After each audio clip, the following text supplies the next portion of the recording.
Farmacias Cruz Verde, 1728, Medicinas a Domicilio, presentan los titulares de Noticiete.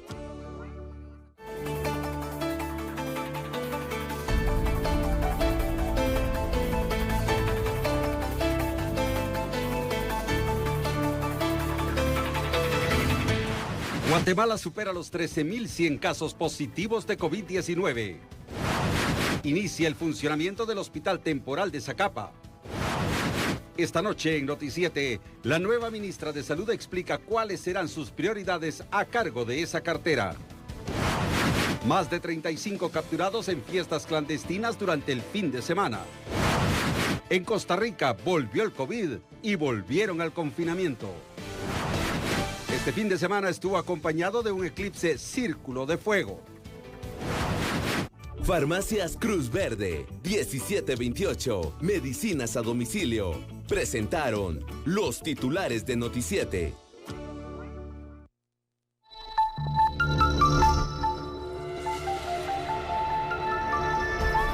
¿Qué tal, amigos? ¿Cómo están? Muy buenas noches. Bienvenidos a las noticias de este domingo. Hemos tenido un día de confinamiento total debido al tema del COVID-19, de tal manera que se ha observado un país cumpliendo en su mayoría las disposiciones, también pues las calles vacías, un día de lluvia, pero también de resultados en cuanto a la pandemia se refiere.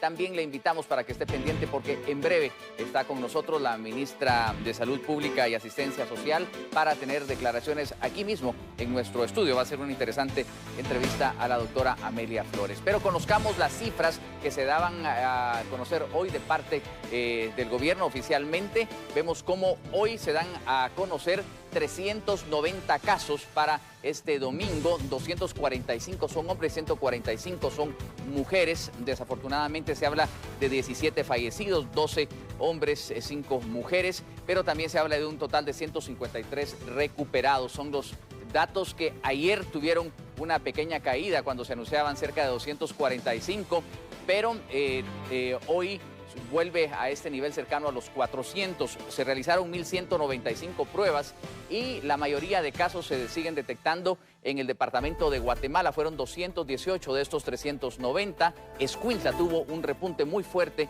de esta cifra con 51 casos. De ahí Alta Verapaz con 1, Baja Verapaz con 10, Chimaltenango con 6, El Progreso con 6, Huehuetenango con 8, Utiapa tiene 1, Quetzaltenango 5.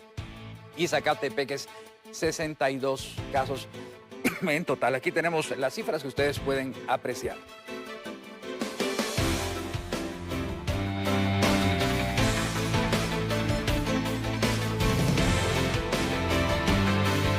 Muy bien, ahora escucharemos al presidente de la República sobre las disposiciones que se rigen a partir de mañana, que son parecidas a como terminó esta semana. Vamos a escuchar lo que decía también en cadena nacional el mandatario Alejandro Yamatei. Lo que todos estaban esperando, las disposiciones presidenciales para esta semana. Todo sigue exactamente igual que la semana que estamos finalizando. Les recuerdo que los días lunes, miércoles y viernes pueden circular los vehículos particulares, es decir, las placas que principian con la letra P y cuyos números finalicen en 0, 2, 4, 6 y 8. Y los días martes, jueves y sábado pueden circular los vehículos particulares, de nuevo, es decir, los que principian con la letra P y cuyos números finalicen en 1, 3, 5 y 7. Las motos pueden circular sin ningún problema de lunes a sábado en los horarios que los que están permitidos. El domingo 28 de junio, les recuerdo que estará limitada la movilidad de las personas y la circulación de vehículos en todo el país, tal y como sucedió el día de hoy. La movilidad interdepartamental hacia y desde Guatemala, El Progreso, Zacatepeques y San Marcos continúa totalmente restringida, a excepción del transporte de alimentos, transporte de valores, servicios de salud y transporte de carga en general. El horario de libre locomoción en todo el país Seguirá igual de las 5 de la mañana a las 6 de la tarde de lunes a sábado. Y les recuerdo, el domingo la movilidad de personas y circulación de vehículos está totalmente prohibida. En cuanto a los programas de apoyo social a nuestra población por el COVID-19, también hacía referencia el mandatario Alejandro Yamatei, sobre todo en las entregas ya efectuadas.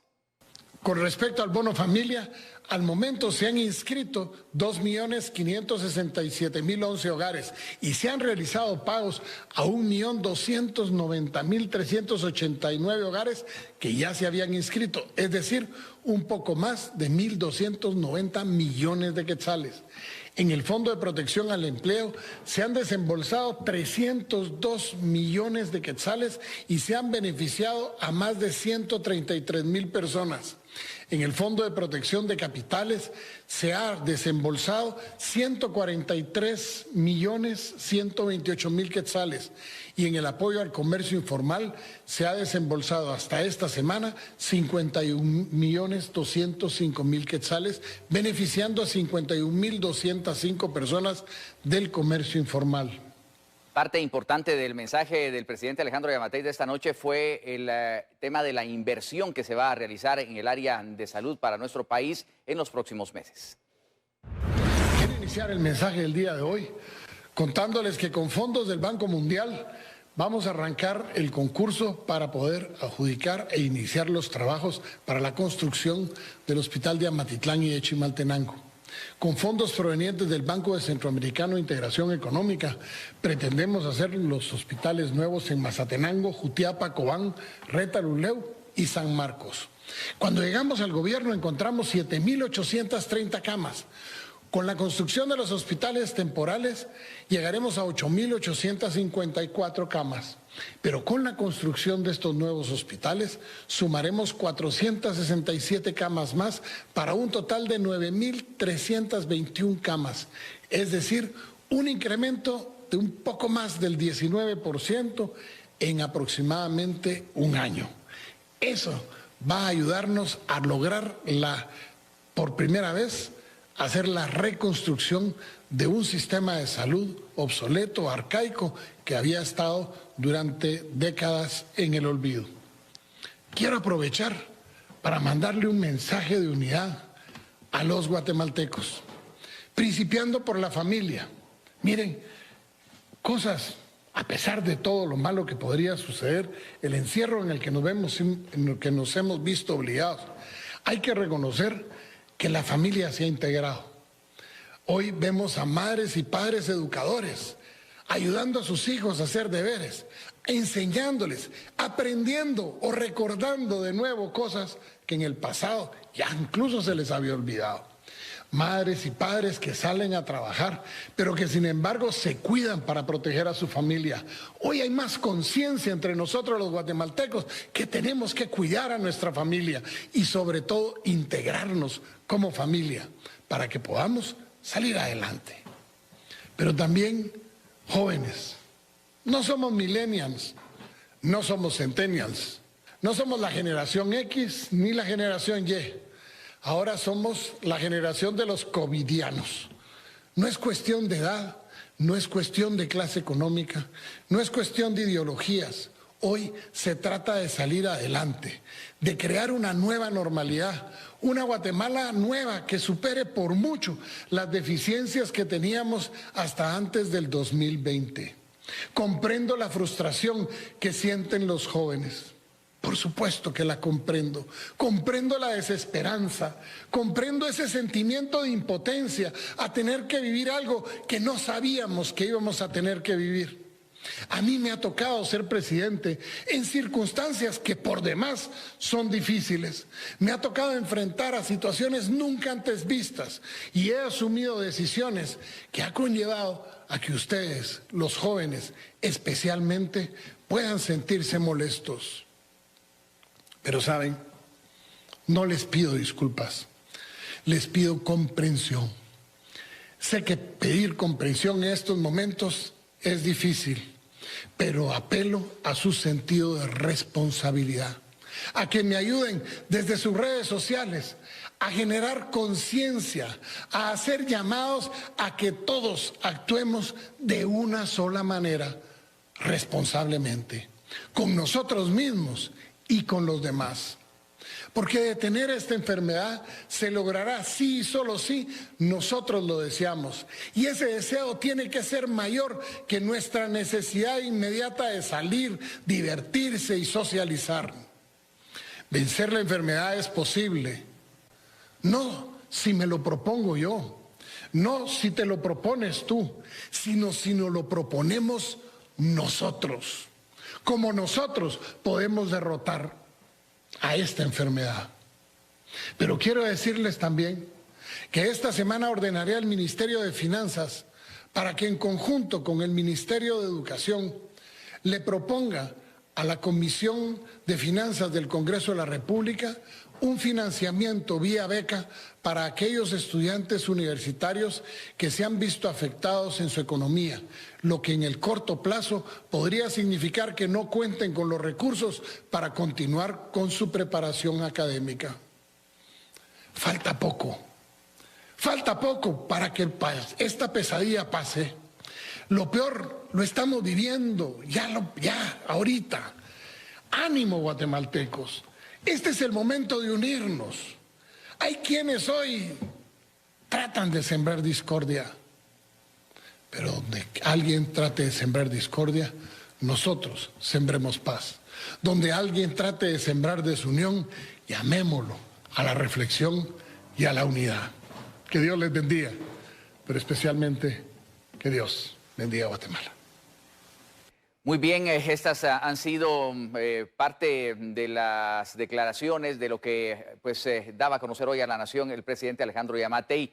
Hablábamos también del número de casos que se reportaron hoy domingo, 390, y de esta manera pues queda el total de los mismos. Estamos llegando hoy a 13.145 casos. Estamos hablando de 100 días que empezó la pandemia y suman ya 13.145 los casos. Casos activos al momento son 9.901. Fallecidos en el país, 531, 2 por causas ajenas al COVID-19.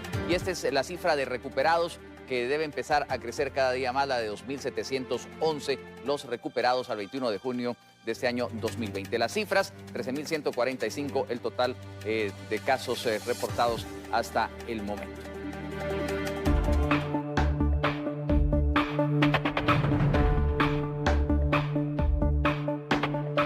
Y como lo anticipábamos, tendremos una muy interesante entrevista con la doctora Amelia Flores, recién nombrada ministra de Salud Pública y Asistencia Social. Es seguramente pues el primer acercamiento que pueda tener con la población guatemalteca. Y ministra, nos da mucho gusto que sea aquí en Noticiete tenerla con nosotros, porque hay muchas dudas e inquietudes que seguramente usted ha empezado a ver en un fin de semana, supongo de mucho trabajo, pero permítame darle la bienvenida en este momento aquí a Noticiete.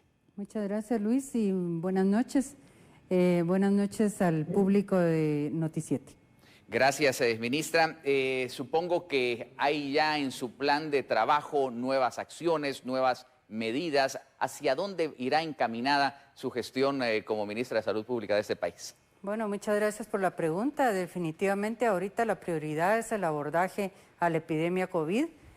Nosotros estamos trabajando fuertemente, como usted lo dijo, apenas tenemos 48 horas de haber iniciado la gestión con un equipo fuerte que nosotros diseñamos para el abordaje no solamente de la epidemia, sino de la implementación de todos los programas que a la salud pública le corresponde. Pero principalmente estamos para este momento fortaleciendo la capacidad de la red hospitalaria del país, con el objeto no solamente de que demos respuesta, la respuesta que la población necesita para la atención de los pacientes COVID.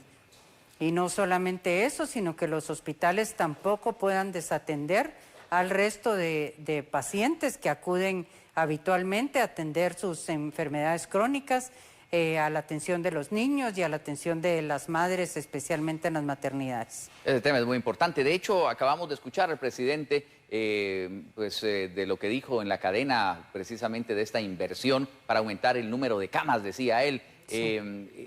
¿Con qué efecto va a tener este porcentaje? Hablaba de un 19% más o menos. Sí, el propósito fundamental de esto es descongestionar a los 2 hospitales grandes de referencia que, como ustedes han visto, están colapsados. No solamente ya no se daban abasto con la atención que atendían habitualmente, sino que ahora con el incremento de casos COVID se han visto totalmente colapsados. Estamos trabajando en eso para poder no solamente que los pacientes con atención de su enfermedad en estadio grave acudan al hospital, sino principalmente para promover que las personas asintomáticas y con síntomas leves puedan atenderse desde su casa, ¿verdad? Para eso estamos trabajando en un plan educativo y de información y fortaleciendo toda esta parte de atención primaria en salud. Parte importante, y ya la población lo maneja e incluso ustedes divulgan las cifras con respecto a las pruebas diarias que se realizan y que se pueden lograr. ¿Hay algún cambio en el Laboratorio Nacional de Salud con respecto a las pruebas? Sí, mire, el Laboratorio Nacional de Salud es un laboratorio de referencia, es un laboratorio especializado que hoy se ha hecho cargo de tamizar todas estas pruebas a nivel nacional, con el apoyo de algunos hospitales, especialmente de los grandes hospitales que también realizan pruebas, pero lógicamente se va desgastando, ya no se da abasto, y nuestra intención y la intención de toda la red también es el fortalecimiento de este laboratorio y la desconcentración de las pruebas a nivel regional. Esto no solamente con la intención de que se desconcentre esta carga de trabajo que tienen, sino que a nivel local puedan tener un resultado de manera más rápida para el abordaje a sus pacientes. ¿El número diario de pruebas para usted está en un buen promedio? No, la intención es lograr una mayor cantidad de pruebas, para poder identificar un mayor número de personas positivas. Esto no quiere decir que todos los casos positivos van a ser graves, que van a necesitar hospitalización, y como lo repito, vamos a tener muchas personas asintomáticas que es importante que conozcan cuáles son las medidas de prevención, cómo se pueden cuidar, cómo deben hacer su aislamiento y cómo cuidar principalmente a sus familias, ¿verdad? O sea que no todos irían al hospital, e incluso la semana pasada, no sé si ustedes van a apoyar esa medida que cuando se cumplen 10 días de estar hospitalizado en estos centros y hospitales de campaña, pues es mejor que regresen a sus casas. Sí, mire, la estrategia principal es que la población conozca que no todos los casos deben llegar al hospital. Y precisamente cuando tenemos una persona con una enfermedad crónica en nuestra casa, preferimos que se estabilice en la casa porque está mejor, no mejor cuidado que en un hospital, pero mientras no esté gravemente enfermo, tiene una mejor calidad de vida. Y es esa la intención, que las personas que son asintomáticas sepan qué cuidados deben tener dentro de su casa, y así como las personas con síntomas leves que también pueden ser abordadas desde su vida domiciliar. Ministra, a partir de la fecha supongo que algunos cambios se registrarán dentro del ministerio, pero ¿qué pasa con el área administrativa?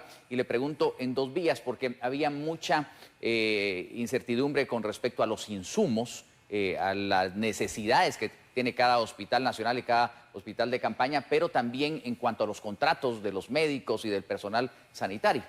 Sí, precisamente estamos muy preocupados y con esa intención le dimos inicio el día viernes a la revisión del estatus en el que se encuentran los contratos de los médicos en el hospital del parque de la zona 9.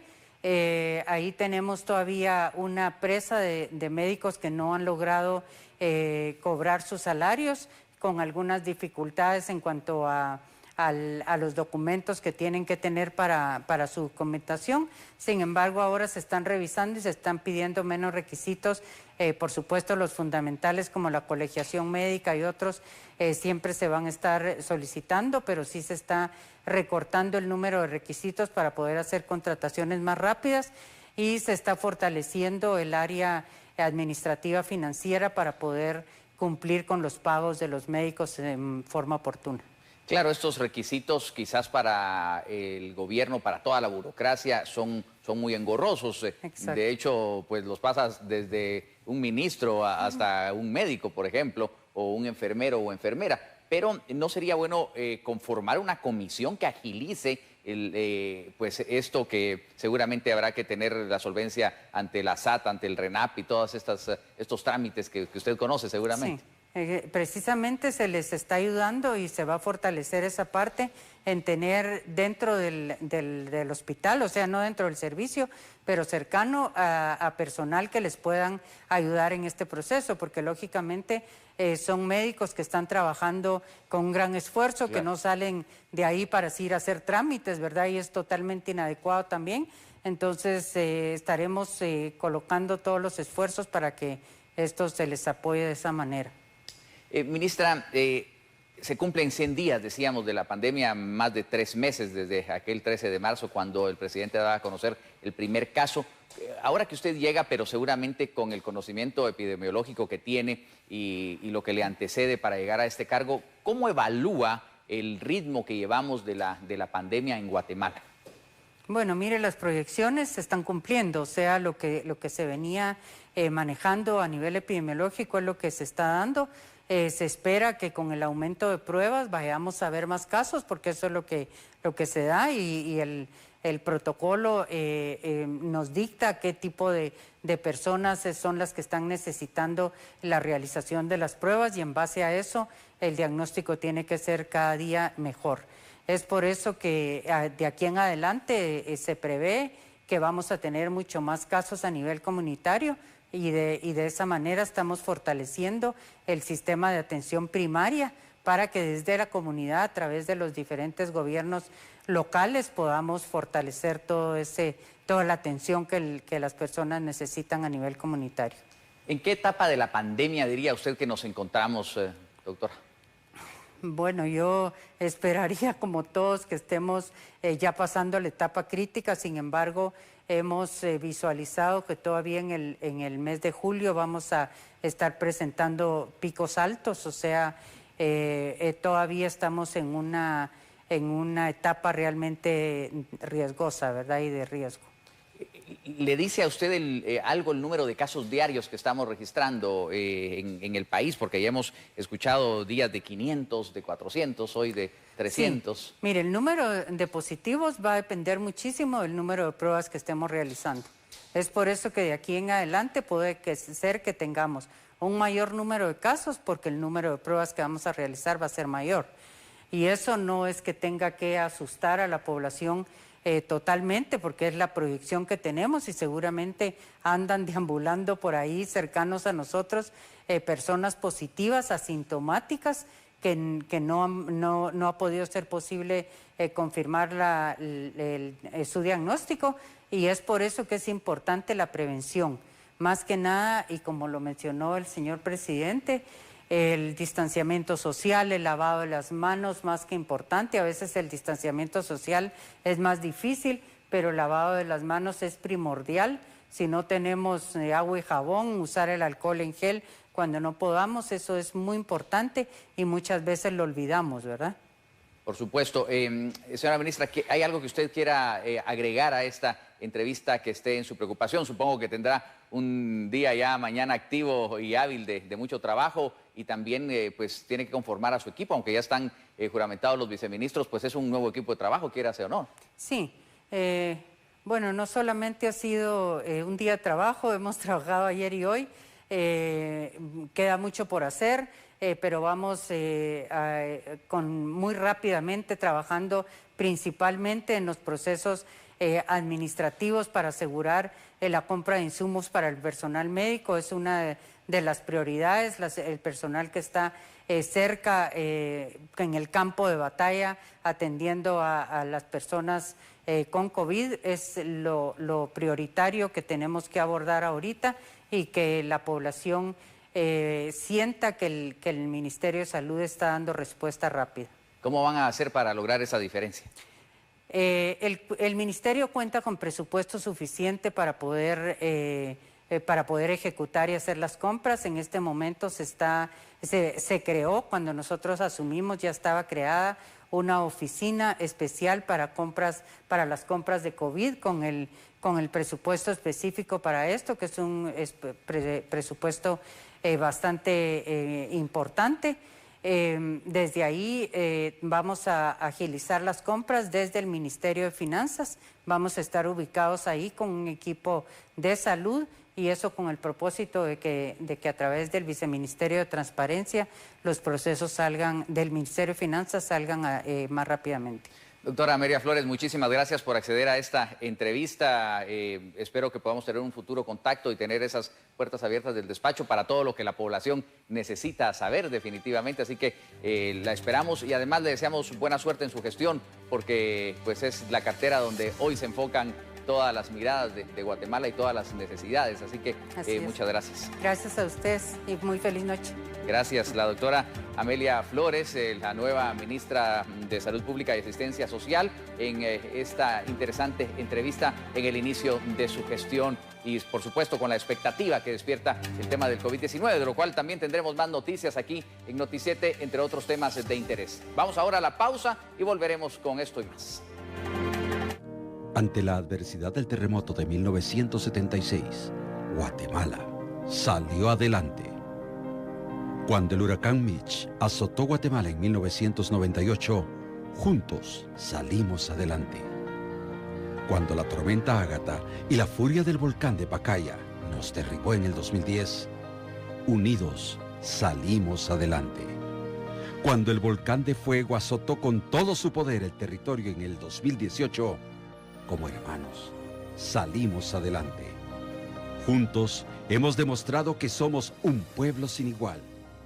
Noti7, el noticiero de los guatemaltecos.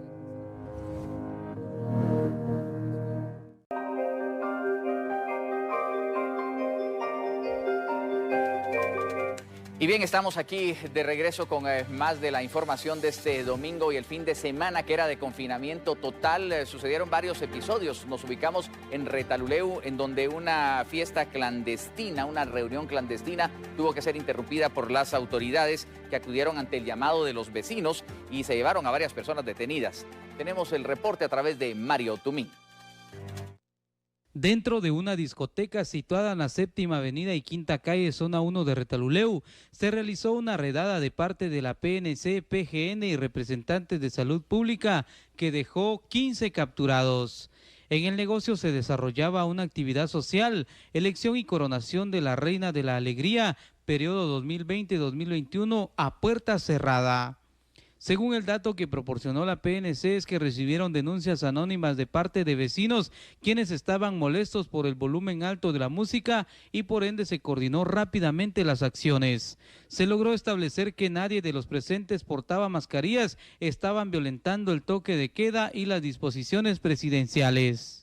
Pese a que las autoridades locales han hecho el llamado a la población de no realizar este tipo de eventos, evitando aglomeraciones por la emergencia de la pandemia que agobia el país y así evitar incrementos de casos, los presentes en esta actividad no lo tomaron en cuenta. Los asistentes adultos entre mujeres y hombres fueron trasladados rápidamente a la subestación policial, mientras que los menores fueron llevados al juzgado de turno. En donde no debe haber ninguna reunión de ningún solo número de personas, en ningún lugar público o privado. Entonces, aquí lo que podemos ver es que se está infringiendo lo que es el artículo 305 del Código Penal.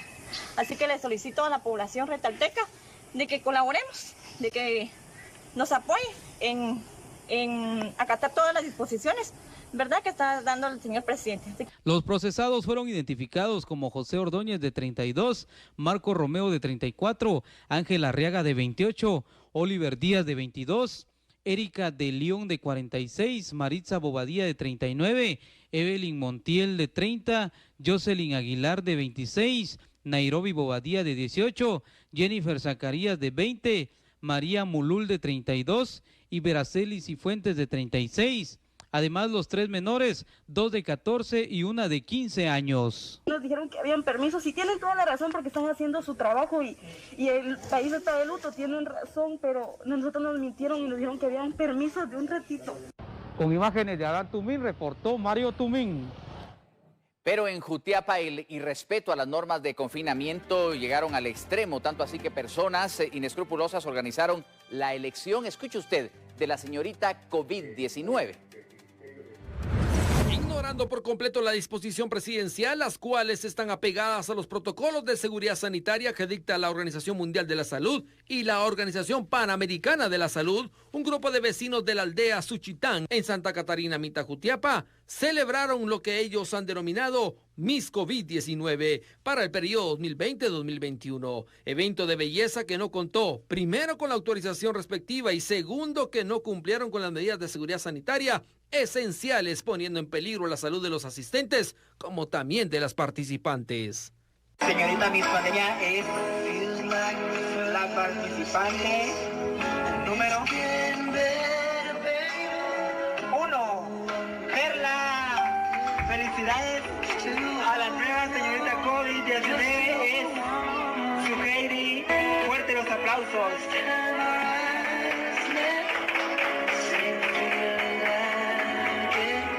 Este tipo de actividades podrían ser detenidas o tener que pagar cuantiosas sanciones, así como los mismos organizadores. Y no solo estos casos, sino que fueron varias las denuncias que la Policía Nacional Civil recibió durante el fin de semana, de tal manera que al terminar el día son 30 las personas capturadas por ese fin. 8 personas fueron capturadas en el caserío El Rancho Chicacao, Suchitepeques. Estaban ingiriendo bebidas alcohólicas, bailando y no portaban mascarillas. 11 guatemaltecos más fueron detenidos en Santa Lucía, Cotzumalguapa y Escuintla, 6 en Barberena y Santa Rosa. En el departamento de Retalhuleu se ha localizado a 12 personas adultas y 3 menores que fueron remitidas al juzgado de menores en conflicto con la ley penal, mientras que en Mazatenango y en otros departamentos también se logró ubicar personas realizando este tipo de situaciones que van en contra de las disposiciones presidenciales. Hay que recordar que es muy importante la denuncia de los ciudadanos y de esta manera se ha recepcionado la información y es así como se ha logrado ubicar a estas personas que están realizando este tipo de actividades ilícitas. Además, hacemos el recordatorio a los ciudadanos durante esta semana, específicamente viajar en el automotor con la placa indicada, específicamente la placa con la que toca circular cada uno de esos días. Agentes de la Policía Nacional Civil mantendrán operativos para constatar que las medidas de restricción se cumplan y hacen el llamado a la denuncia. Vamos a continuar con más noticias. Las autoridades sanitarias autorizaron a partir de hoy el levantamiento del cordón sanitario que mantenían desde hace 3 semanas. Informa a continuación Joel Navarro. Después que el Ministerio de Salud había emitido el acuerdo ministerial en donde el municipio de Malacatán, San Marcos, está aumentando la pandemia del coronavirus. Hoy, por acuerdo ministerial 160-2020, en donde indica que finaliza el cordón sanitario que fue impuesto hace un mes y tuvo problemas con comunidades cercanas del municipio de Malacatán, San Marcos. Tenemos más de 160 personas infectadas en nuestro municipio. Estamos hablando de un promedio de 100 personas en el área rural y el resto dentro del casco urbano. Esto habla de una estadística bastante alta y no podemos confiarnos. No es momento que nos debe ganar la confianza de pensar que ya la pandemia pasó. Esto le tenemos que sumar la ola que se vive en Chiapas, que ya hoy mostraron que están en la línea roja totalmente, y esto no es alentador para el municipio. Ahora será responsabilidad de la comuna malacateca velar por la salud del municipio. Según indica Emilio Gálvez, alcalde, las personas están entendiendo mal el tema del cordón sanitario. Leyendo que al momento de que se ha quitado el cordón, ahora ya no hay ninguna medida de restricción, ahora las personas van a llenar los vehículos, ahora van a poder ingresar al casco urbano, ahora van a poder tener una vida como la que se tenía antes, y con esto queremos hacer un llamado a la población, que efectivamente se quitó el cordón sanitario que teníamos en el casco urbano, más las medidas de restricción continúan, porque la pandemia está en el alza, está en el punto alto. Por lo que recomienda que las personas puedan guardar su distanciamiento, el lavado de manos y la colocación del gel respectivo,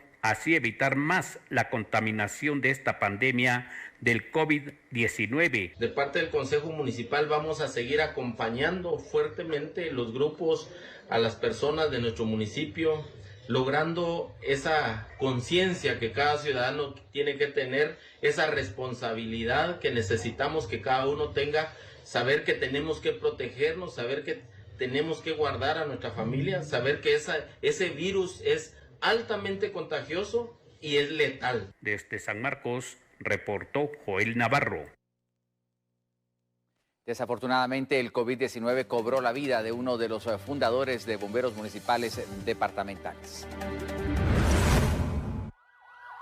Bomberos municipales departamentales se encuentran de luto luego que el mayor Edgar Marín, integrante de la Junta Directiva, fundadora de la Asociación Nacional de la institución, falleciera durante el sábado a causa de la COVID-19.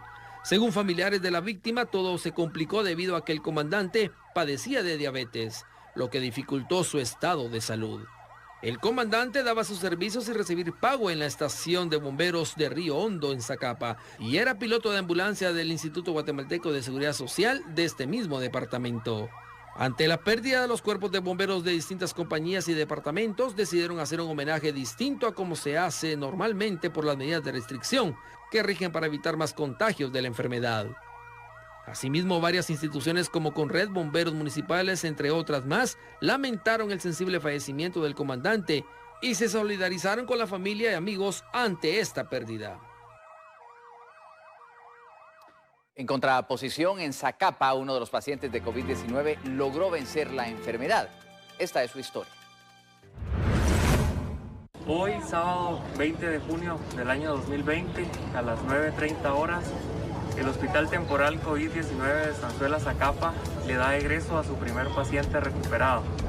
Es un acto de suma alegría, es un logro para los médicos, personal paramédico, el personal administrativo y de apoyo de este hospital.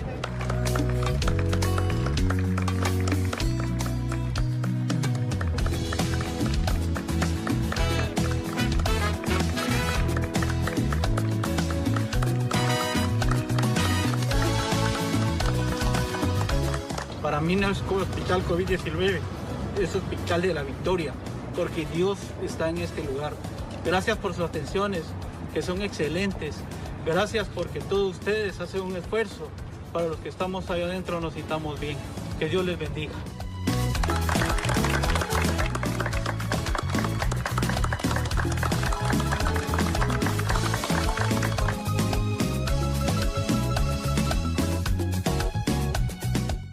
Esperamos que como este paciente salgan muchos más de nuestro hospital y del resto de hospitales temporales COVID-19 de Guatemala. Esto no hubiera sido posible sin el apoyo de todas las personas que se encuentran detrás de este hospital. Gracias a las autoridades del gobierno de Guatemala por el apoyo que nos han brindado y esperamos nuevamente que el resto de personas continúen cumpliendo las normas de bioseguridad, las disposiciones presidenciales dictadas por el señor presidente de la República. Nos ubicamos ahora en Costa Rica, vamos al plano internacional. Aquella nación tiene que regresar a ciertas medidas de confinamiento porque reaparecieron los casos del COVID-19. El gobierno de Costa Rica suspendió la fase 3 de reapertura de actividades económicas que estaba prevista para comenzar este sábado, luego de registrar 119 casos nuevos de COVID-19, la cifra más alta desde que se diagnosticó el primer caso en ese país. Esta tercera fase permitiría la apertura de las iglesias y lugares de culto con limitaciones a la presencia de un máximo de 75 personas y con un distanciamiento social de 1.8 metros entre cada asistente. Además, el gobierno también decidió endurecer la restricción a la circulación de vehículos para los fines de semana. Mientras tanto, dicho país se mantiene en la fase 2 de reapertura, la cual permite a los restaurantes, hoteles y parques nacionales operar en un 50% de su capacidad, así como a tiendas, cines, teatros y museos, pero solo entre semana. Hasta el momento, Costa Rica contabiliza 2.058 casos, de los cuales 1.064 tienen el virus activo, 982 se han recuperado y 12 lamentablemente han perdido la vida. En la actualidad hay 29 personas hospitalizadas, de las cuales 5 se encuentran en unidades de cuidados intensivos. Estas 29 personas hospitalizadas también es el número más alto que ha tenido el país centroamericano durante la pandemia.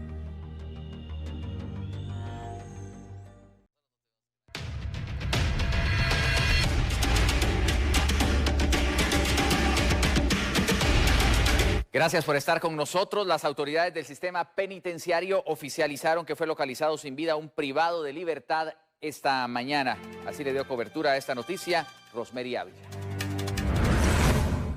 Un privado de libertad murió la mañana del domingo en el aislamiento de la Guardia de Prevención en la cárcel Pavón.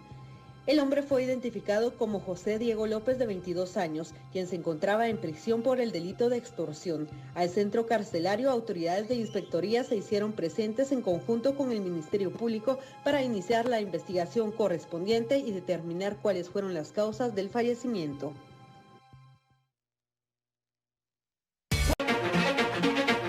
Tenemos otras notas de interés. El Ejército de Guatemala confirmó que esta madrugada fue localizada otra avioneta que presuntamente era utilizada por el narcotráfico. Esta madrugada el sistema de radares de la Fuerza Aérea Guatemalteca detectó el ingreso de una aeronave al espacio aéreo nacional, con lo cual se dio activación inmediata al plan de trazas. El vuelo de la aeronave se rastreó hasta el norte del departamento del Petén. Esto fue alrededor de las 4:30 de la madrugada.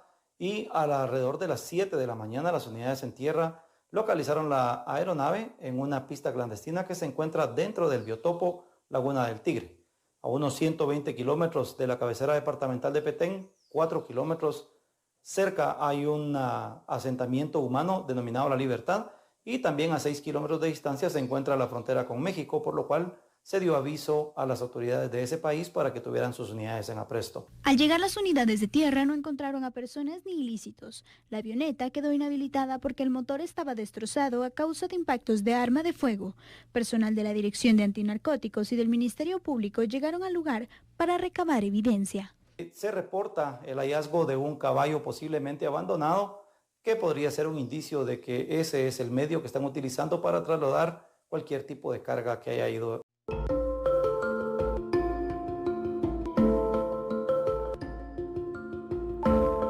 Con la llegada del verano del hemisferio norte, el eclipse de Círculo de Fuego es un fenómeno que rara vez puede ser apreciado, como sucedió este fin de semana, que como decimos marca el día más largo del año, pero también esto que ustedes verán a continuación. Ayer en la India pudimos observarlo a través de internet, la alineación de la Tierra, la Luna y el Sol. Pero esta vez tuvo una particularidad, que a diferencia del eclipse que hubo en Guatemala, la Luna no cubrió al 100% el disco solar, sino que la orilla de la Luna dejó un espacio entre esta y la orilla del Sol, dejando ver un aro que se conoce como el anillo de fuego. La buena noticia es que en Guatemala podremos ver uno en el año 2023. Interesante todo este tipo de fenómenos, como que atravesamos entonces por días largos, aunque pues nosotros en Guatemala con temporada de invierno. Y es importante tomar en cuenta las recomendaciones que nos daban hoy las autoridades de seguir con estas disposiciones presidenciales. Hay que observar pues los carros que pueden o no circular, pero también el distanciamiento social, el lavado de manos y todas estas medidas higiénicas que nos van a permitir contener la pandemia. Estamos atravesando, como escuchábamos en la entrevista también con la ministra de Salud, por un momento muy difícil para los guatemaltecos, así que colaboremos, evitemos la propagación del COVID-19, que esa sea pues una de las grandes metas de esta semana. Además, que todos tengan mucho éxito y pues que estén siempre ustedes resguardados con sus familias en este tiempo tan difícil. Buenas noches, será hasta mañana.